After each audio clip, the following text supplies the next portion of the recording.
5월은 가정을 생각하는 달이죠.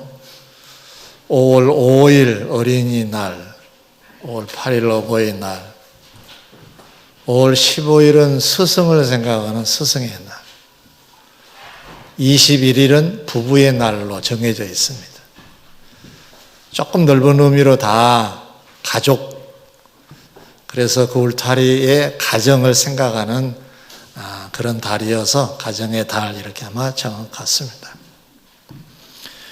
하나하나 살펴보면 모든 날들에 해당된 자들을 살펴보면 모두 다 상대방이 있는 관계의 날이다, 이렇게도 말할 수가 있겠죠. 관계를 다 갖는 날입니다.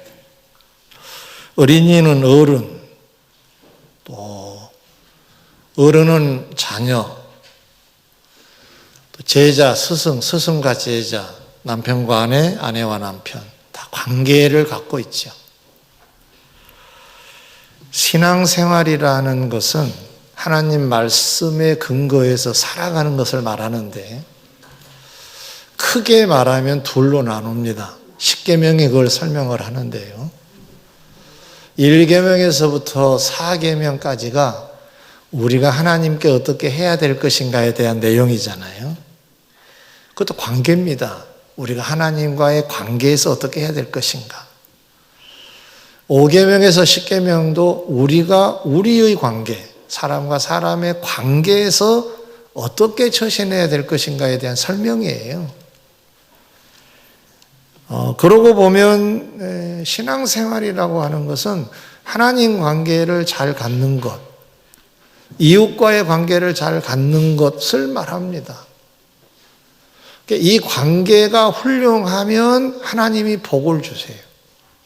근데 이 관계가 나쁘면 하나님이 복을 안 주십니다. 하나님과의 관계가 어그러졌거나 사람과의 관계가 깨지면 하나님이 좋아하시질 않아요. 그러니까 사실은 이 관계가 성공하면 신앙의 성공인데, 신앙의 성공은 하나님 복 주신다고 했으니까 인생 성공이 되는 셈이 되겠죠. 그래서 오늘은 관계 성공이 인생 성공이다, 신앙 성공이다, 이런 제목을 정하고 말씀을 전하게 됐습니다. 자, 첫 번째로 우리는 우리 공동체에서 만나는 여러 유형의 사람들, 하나님의 관계는 우리가 이미 하나님을 경외한 자들이니까 다음 기회에 말씀을 드리고, 우리가 우리의 관계에서 어떻게 해야 될 것인가에 대한 말씀인데 여러 유형을 만납니다. 그때 우리는 어떤 처신을 해야 할까? 하나로 요약하면 어떤 메시지가 될까? 성도는 상대의 처신과 관계없이 자기 몫을 감당하는 처신자입니다. 상대가 나에게 어떻게 다가오느냐 관계없이 내 할 일을 하는 자가 성도라는 뜻입니다. 이게 관계를 잘 갖는 것입니다. 마태복음 5장 46절, 47절에 보면 주님께서 제자들에게 이 세상을 살아가는데 이렇게 살아가야 된다 하시면서 가르쳐 주신 말씀이 나와요. 구체적으로. 너희가 너희를 사랑하는 자를 사랑하면 무슨 상이 있으리요? 세리도 이같이 아니하느냐. 그랬어요. 이게 무슨 말일까요? 나를 좋아하는 사람을 내가 좋아하는 거, 그거 교회 안 다니는 사람도 해. 그런 뜻입니다. 다른 사람들이 흉보고 욕하는 저 세리에 해당된 사람들도 그 정도는 하더라. 그 정도 갖고는 하나님의 선물을 받을 수 없어. 이런 뜻입니다. 그러면 상대방에 따라서 처신을 하게 되면 사랑하면 내가 사랑하면 되는 거죠. 나를 미워하면 내가 미워해버리면 되는 거예요. 편해요. 속도 시원하고. 근데 그러면 하나님의 상은 없다는 겁니다. 제자들에게 주님이 이걸 가르쳐 주신 것은 너희들은 세상을 살 때 그러면 안 돼, 이런 뜻입니다. 또 너희는 너희 형제에게만 무난하는 수준이 되면 안 된다. 이방인들도 그렇게 하지 않느냐. 만약에 그 수준에 머물러 있으면 상이 없어, 이런 뜻입니다. 어렵죠, 이게. 그 다음에 결론으로 주님이 무슨 말씀 하셨느냐. 하나님의 온전하심과 같이 너희도 온전히 살아라, 이렇게 말씀하십니다. 그럼 하나님의 온전하심이 이 본문 속에 어떤 내용인가 봤더니 하나님은 악인이든 선인이든 해를 비추시고 악인이든 선이든 관계없이 비를 내리신다는 거예요. 내가 교회 다니니까 나에게만 비 오고 교회 안 다니니까 거기는 비 안 오고 이러지는 않는다는 거잖아요. 하나님은 그렇게 온전히 그냥 다 그렇게 사랑을 하신다. 그러니 상대방에 따라서 네 운신의 표걸로 조절하지 말고 그냥 네 몫해, 이런 뜻입니다. 어렵죠? 말은 쉬운데 어렵습니다. 그래서 성경에 주님이 날 따라오려거든 자기를 부인하고 자기 십자가를 져야 된다고 하셨어요. 십자가라고 하는 것은 나무 십자가를 연상할 수가 있는데 고난을 상징합니다. 뭐 이거 쉽지 않다고 제가 말씀을 거듭 드리고 있는데 그래도 그 길을 가는 거야, 이런 뜻입니다. 그게 십자가 지고 가는 거예요. 누가 나를 좀 힘들게 하면은 그냥 나도 상대방을 향하여 힘들게 해버리면 그냥 시원해요. 근데 시원하는 건 신앙은 아니에요. 신앙은 관계없이 누가 나에게 잘해주든 또는 무관심하든 오히려 나에게 까칠하게 대하는 관계없이 네 몫을 하라는 거예요. 이게 성도라는 거예요. 아멘 하셨었죠? 네. 하시겠어요? 네. 목표를 정해놓고 나아가 봅시다. 이게 신앙이에요, 신앙. 하루아침에 되지는 않아요. 베드로전서 2장 18절에 보면 이런 말씀이 있어요. 사환들아, 범사에 두려워함으로 주인들에게 순종하되 선하고 관용하는 자들에게만 아니라 또한 까다로운 자들에게도 그리하라 라고 되어 있습니다. 아주 구체적인 거죠.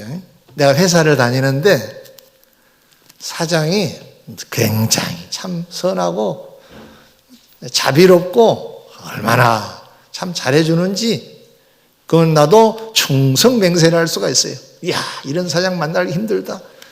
저렇게 하니 나도 잘해야지. 예. 보통 이런 마음을 갖지요. 보통.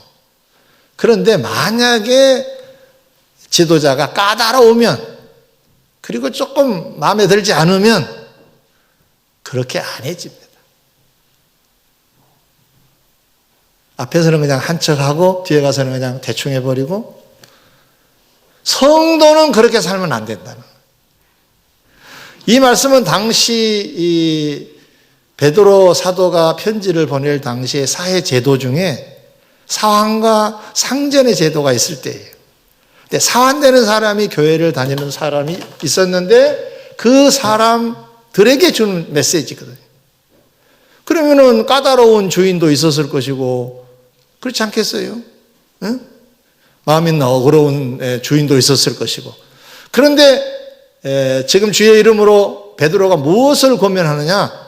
관계없이 상대가 너에게 잘해주고 못해주고 관계없이 너는 너의 자리에서 할 일을 묵묵히 잘 해야 된다, 이런 말이에요.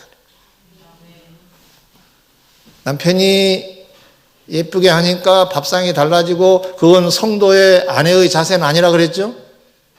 그렇게 말해도 안 되는 거예요. 그냥 잘하고 있어야 되는 거예요. 아내가 영 마음에 들지 않아. 남편은 남편이 잘해서 잘하고 있어야 되는 거예요. 그게 성도라는 거예요. 우리는 세상의 상식선에 머물려고 할 때가 많습니다. 사람이기 때문에 그렇게 됩니다. 나는 주님은 그렇게 가르치시지 않으십니다.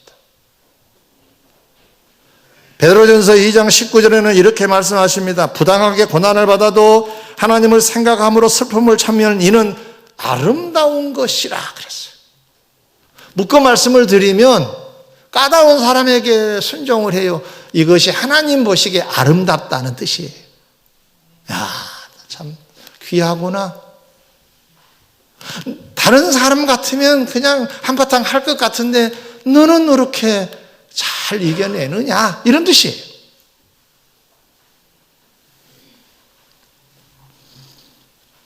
사무엘하 18장 전후를 보면 다윗 얘기가 나옵니다. 당시 다윗은 왕이었습니다. 그런데 어느 날 아들 압살롬이 쿠데타를 일으킨 거예요. 그래서 왕의 자리를 내놓으라는 거예요. 졸지에 당한 다윗은 쫓겨갑니다. 압살롬은 많은 주위의 사람들을 마음 환심을 사서 자기 편으로 만들었습니다. 그래서 다윗을 몰아냅니다. 못된 자식이죠. 아버지를 몰아내다니. 다윗은 도망을 갑니다. 일부의 신하들도 도망을 갑니다. 자, 압살롬은 군대를 이끌고 쫓아옵니다.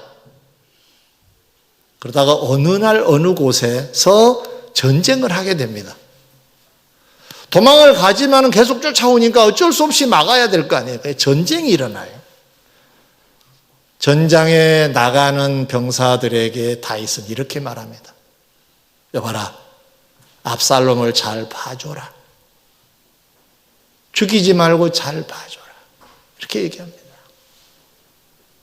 아니, 자기를 죽이려고 쫓아오고 왕위를 빼앗아서 국제적인 망신을 다 샀는데, 아니, 잘 봐줘요?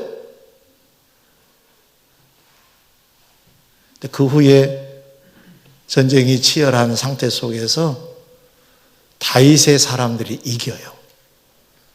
압살롬이 현장에서 죽습니다. 이 소식을 접한 다윗이 얼마나 슬퍼하면서 크게 울었다고 그랬어요. 그러자 어떤 신하가, 왕이요, 우리를 멸시하십니까? 우리가 하는 일이 그렇게 못마땅하세요? 당신을 위한 일인데 왜 이런 모습을 보이세요? 신하들을 왜 부끄럽게 하십니까? 이런 직언을 할 정도로 다윗은 그렇게 처신을 했습니다. 어떤 의미가 있을까요? 아버지니까 그래요. 그렇게 많이 이해를 하실 수 있겠죠. 네. 그러나 쉬운 건 아니에요. 아버지는 감정이 없나요? 쉬운 일은 아닌데 잘 참아냅니다. 아버지를 포기하지 않았다는 뜻입니다. 아버지의 자리에서 아버지를 포기하지 않았다. 자식의 자리에서 자식을 포기한 압살롬은 멸망을 받지만 아버지를 포기하지 않는 다윗은 다시 왕위로 복귀합니다. 어떤 메시지가 있는 건가요? 사랑하는 성도 여러분, 성도는 어떤 공동체에서든지 많은 사람들을 만나는데 그 상대방에 따라서 처신하는 자가 아닙니다. 관계없이 내가 이 공동체에서 내가 해야 될 일이 뭔가, 저 사람에게 내가 어떤 처신을 하는 게 원래 맞는 건가만 좇아서 사는 자가 성도라는 거예요. 성도는 이렇게 살아야 된다는 거잖아요. 그렇게 살려고 우리 노력합시다. 기도하면서 삽시다. 쉽지 않다고 제가 말씀드렸잖아요. 그래도 목표를 이렇게 정해놓고 나가야 하는 거예요. 두 번째입니다. 어떤 공동체에서든지 우리 할 일을 해야 된다고 말씀을 드렸어요. 그럼 너무 많으니까 좁혀서, 지난 주일이 어린이 주일, 오늘이 어버이 주일이니까 이 가족에 대한 얘기만 오늘 하도록 하겠습니다. 예. 지난주는 그냥 가정 얘기를 했으니까 자녀 얘기를 못 했잖아요. 묶어서 하겠습니다. 자, 그럼 첫 번째로 에베소서 6장 1절로 3절에 보면 자녀들아 부모를 대할 때 어떻게 해야 될 것이냐에 대한 답입니다. 1절에 주 안에서 부모에게 순종하라라고 되어 있습니다. 부모에게 순종을 해야 됩니다. 물론 부모가 많이 생각하고 고민하고 결정을 해야 되겠죠. 근데 자녀 입장에서 한 가지 꼭 기억해야 될 것은 주 안에서 부모에게 순종하라고 되어 있습니다. 단서가. 주 안에서입니다. 성경의 가치에서 벗어난 무리한 요구일 때는 거부해도 좋다라는 메시지입니다. 주 안에서만. 그게 하나님이 기뻐하실 만한 범위라면 하라 그 말. 우리는 대대로 내려온 종갓집이니 제사를 하자라고 한다고 합시다. 조상에게 제사를 하자. 그건 주 안은 아니죠. 이럴 때는 여러분들이 사양하고 좀 힘이 들어도 거부하면서 여러분의 도리를 지켜가는 거예요. 오늘 주일입니다. 가족이 오랜만에 나들이를 좀 가자. 그래서 가장이 여러분을 그렇게 말했다고 합시다. 주 안에서는 아니죠. 때는 거부해도 좋다 그런 뜻입니다. 그러나 주 안에서라고 한다면 그것은 지금 당장 나에게 어떤 의미가 되든 관계없이 순종하라. 두 번째로 2절 부모를 공경하라 그랬어요. 주 안에서 순종을 하고 공경을 하라. 이건 마음을 다하여 존경하라는 뜻입니다. 부모가 나에게 특별히 해준 게 없는데요 이렇게 말하면 안 됩니다. 여러분 낳아주셨잖아요. 세상에 존재하게 하셨잖아요. 그리고 잘 먹이든 못 먹이든 여러분을 양육하셨잖아요. 저도 어렸을 때 철없을 때 내가 좀 더 나은 집에서 태어났으면 참 좋았을 건데 철없는 생각을 해본 적은 있습니다. 그러나 이제 성장해서 보니까 다 하나님께서 골고루 우리에게 그렇게 역사를 하신 건데 인간적으로 그렇게 생각을 했구나 이런 반성도 되기도 했어요. 부모는 공경의 대상입니다. 아까 말씀드렸죠? 자녀는 부모가 나에게 어떻게 처신하느냐 안 하느냐를 떠나서 공경은 하고 있는 게 자녀의 할 일이에요.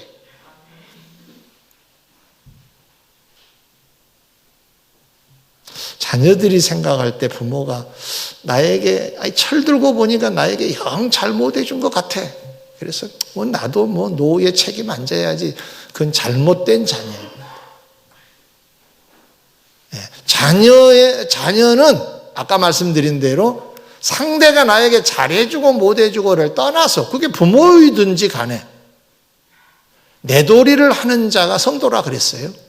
그럼 자녀의 도리는 효도하는 것이고 그리고 공경하는 거예요. 3절에는 뭐라고 되어 있습니까? 그리하면 잘 되고 땅에서 장수하리라 했어요. 잘 된다는 말이 있어요.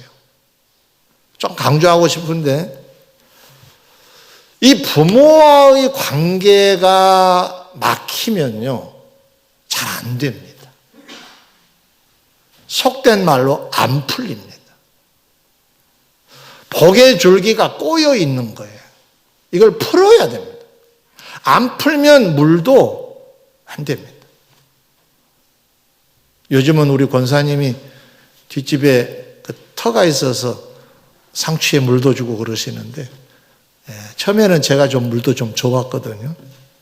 근데 선이 이렇게 길어요. 길다 보니까 이거 오다가 꼬였나 봐요.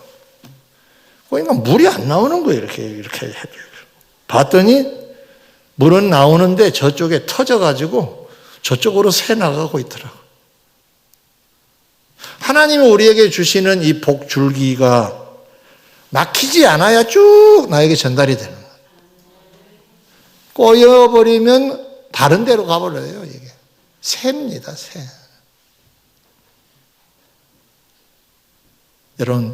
여러분은 다 자녀도 있으시지만 거의 대부분 부모도 이게 연상이 될 겁니다. 그러면은 부모님에 대한 내가 잘못을 한 것이 기억이 나면 용서를 구해야 됩니다.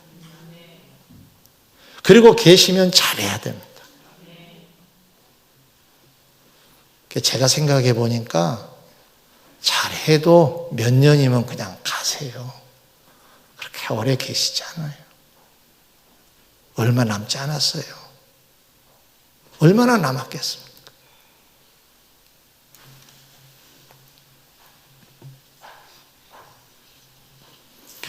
그런데 이 계명에 대한 하나님의 관심을 우리가 엿볼 수 있는 대목이 십계명인데, 십계명 중에 이래서 사는 하나님과의 관계 설명이라고 그랬죠. 5계명에서 십계명이 사람과 사람의 관계라는데, 그 사람과의 관계 첫 번째 순서가 부모예요. 그리고 이 계명만 뭐가 약속이 됐느냐? 부모 공경을 하면 복을 주게 잘 되게 해주겠다라는 약속이 있어요. 그래서 오늘도 그런 대목이 있었죠. 첫 번째고 약속이 있는 계명이 이 계명이라고 그랬어요. 그만큼 하나님의 관심이 부모에게 있습니다. 놀랍지요? 부모를 우습게 여기면 안 됩니다. 하나님이 부모에게 시선을 모으고 계세요. 잘하고 있나 못하고 있나. 잘하세요. 옆 사람과 인사 좀 해요. 잘합시다. 잘해야 돼. 잘하면요, 신기하게 자녀들이 잘 됩니다. 효자들이 망한 건 못 봤습니다. 효자들이. 좀 안 풀린 것 같아도 곧 될 거예요. 걱정할 필요 없습니다. 예수님도 육신으로 오셔서 요셉과 마리아 집에서 공생애 전까지 사셨잖아요. 그때 외출하고 돌아오시면 누가복음에 보면 그런 대목이 나와요. 순종하고 받드시더라, 그렇게 돼 있어요.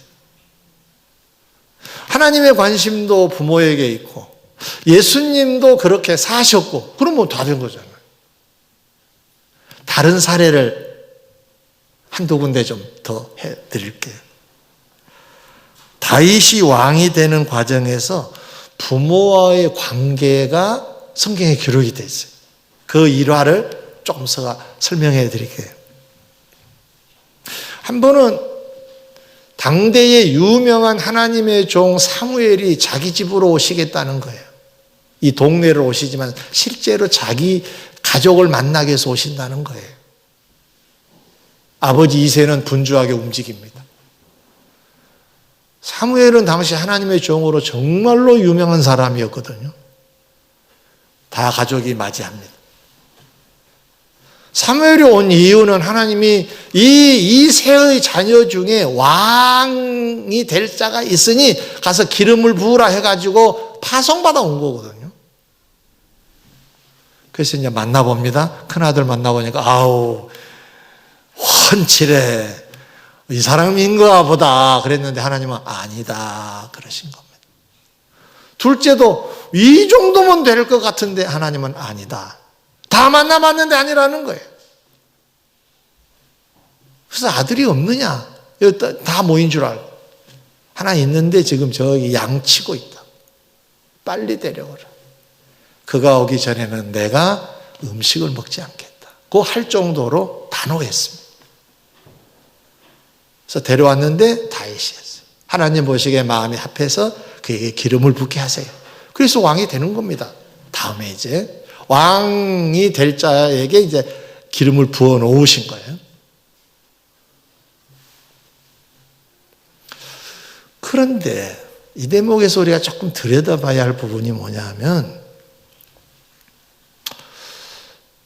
유명한 선지자가 오는 날인데 막내라고 지금 현재 양치로 그냥 내보내는 거예요. 저 들판으로. 호기심이 많을 때인데 안 갖고 싶었지 않았을까요? 근데 아무튼 다윗은 그냥 아무런 일이 없는 것처럼 나가서 일합니다. 양을 쳐요. 딱 한 가지 이유, 아버지의 명령이니 갑니다. 하나님이 복 주시려고 하시면 사람이 숨어서 찾아서라도 주세요. 하나님이 안 주시려고 하면은 앞장서도 제쳐놓고 다른 사람에게 주시면, 이게 하나님이세요. 하나님. 다윗은 그래서 왕이 돼요. 왕이 됩니다. 다른 사례 하나만 더 들지요. 사울이라고 하는 사람은 더 초대 왕이었죠. 그 초대 왕도 왕이 되기 전에 아버지와의 관계가 성경에 기록되어 있어요. 일화가. 어느 날 아버지가 암나기들을 잃어버렸다고 아들 사울에게 그 짐승을 찾아오라는 거예요. 사환을 붙여주시면서. 그래서 사환을 데리고 암나기들을 찾으러 다닙니다. 여기도 가보고 저기도 가보고 가까운데 멀리. 없는 거예요. 그러자 그때 사울이 이렇게 말합니다. 사환아, 돌아가자. 암나기들은 고사하고 우리 때문에 아버지가 걱정하시겠다. 돌아가자. 그 사환이 이제 사무엘이 있다는 얘기도 하고 사무엘을 만나게도 만들고 이제 그런 절차는 있습니다만은 그 마음을 보면 사울은 아버지가 걱정하실 걸 걱정한 겁니다. 그 돌아가야지. 아버지가 걱정하면 되겠느냐? 아무나 왕을 세우시지 않는 하나님. 굳이 표현한다면 부모에게 잘한 자식을 왕으로 세우셨다는 공통 분모입니다.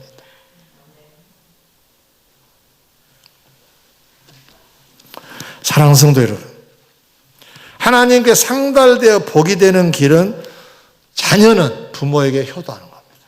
이유 없습니다. 잘해주고 못해주고는 제쳐놔야 됩니다. 우리가 처음에 배웠죠. 관계하지 말라.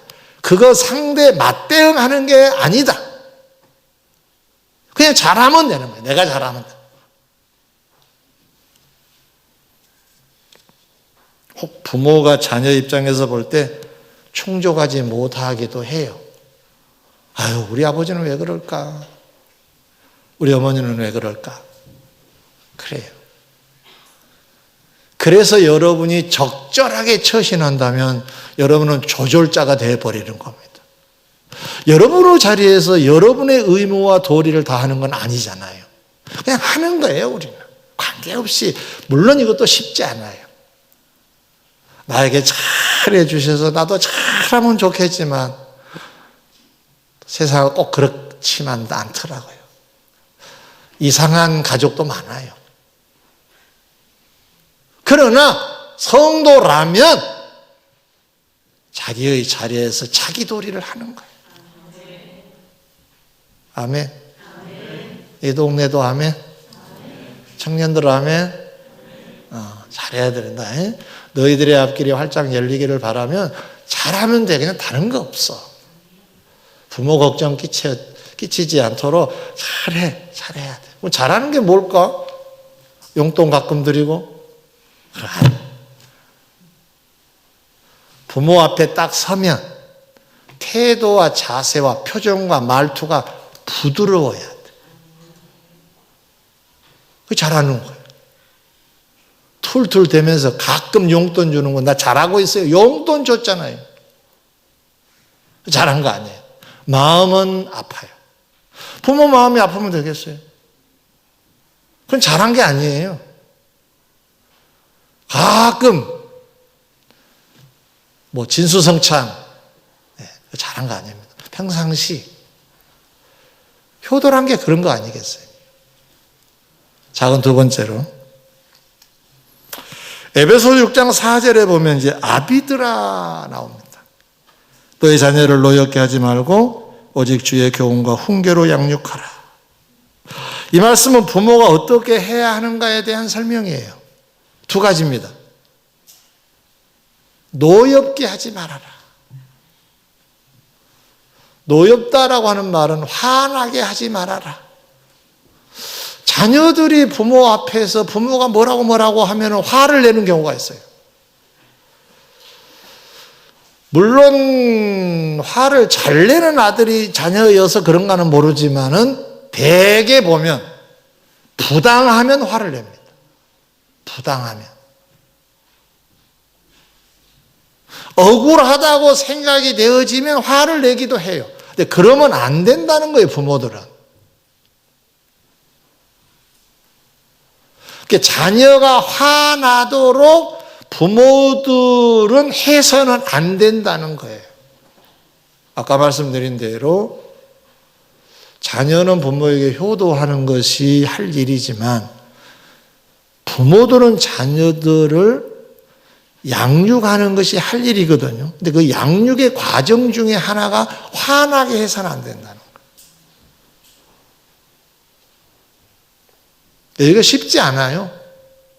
이 말을 조금 곱씹어 보면은 많이 화를 내는 경우는 주로 부모가 감정을 실어서 자녀를 대할 때 반사되는 경향이 들어 있습니다. 그러면 억울해하고 만약에 잘못을 했어요. 불러서 이게 잘못했네 수긍이 되면 그러면 벌 받자. 우리 가정의 법이다. 손바닥 5대. 예를 든다면 그렇게 설명을 하고 손바닥 5대를 때리면 억울하지 않지요. 아파 울 수는 있어도 억울해 울지는 않을 거 아니에요.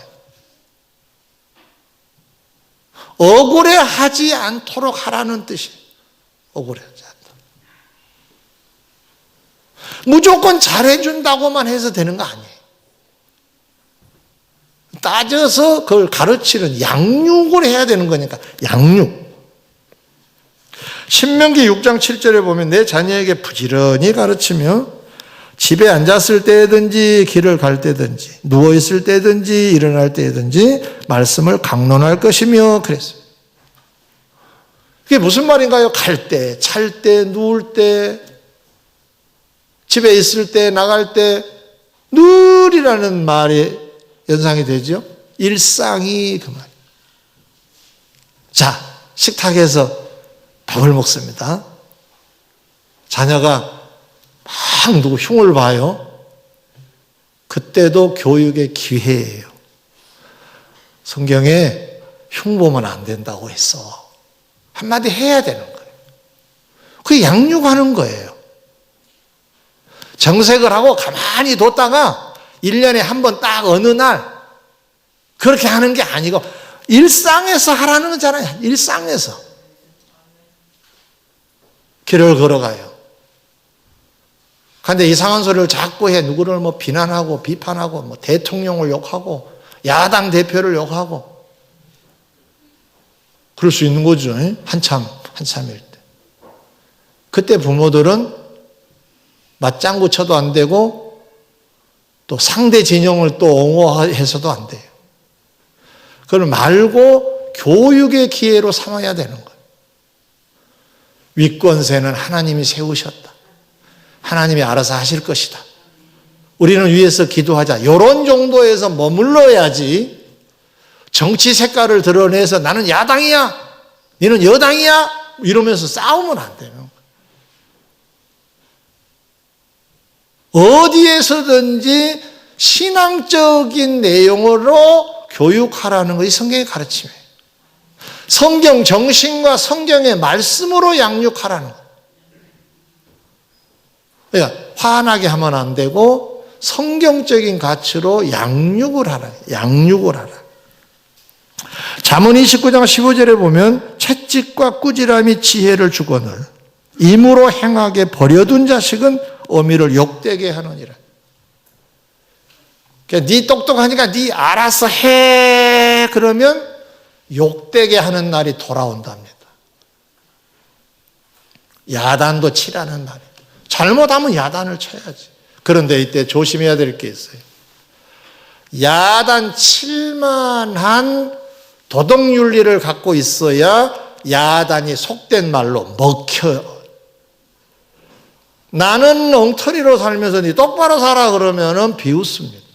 교육이 안 돼요. 부모가 어렵습니다. 부모가 부모로서의 역할을 하려면은 부모 자리를 견고하게 지키는 자기 노력이 더 필요한 거예요. 그래야 속된 말로 말빨이 서지, 그러지 아니하면은 비웃습니다. 역효과가 나타나는 거죠. 나는 교회 열심히 다니면서 기도 많이 해라. 그거 되겠습니까? 안 되겠죠. 성도 여러분, 부모는 자녀들을 양육해야 될 의무가 있습니다. 그게 할 일이에요. 자녀가 잘해주든가 못해주든가 한결같이 부모는 양육을 해야 되는데 어떤 양육을 할까요? 그림을 하나 그려본다면 좋은 그릇을 만드는 양육자예요. 하나님이 기뻐하신 그릇으로 인재로 만들어줘야 됩니다. 이 아이는 이 부분이 좀 약하다 그러면 그쪽에도 신경을 써줘야 돼요. 좋은 그릇이 되도록, 사회에 기여하도록. 고등학교 올라가면 대학에 대한 고민을 합니다. 여러분 어떻게 권고하고 충고하신가요? 야, 요즘 이게 뜬다더라. 그 길 걸어가면 돈 버니까 그 길 걸어가라. 그렇게 혹시 권면하시나요? 진학을 상담을 해올 때 우리는 예수 믿는 사람들이야.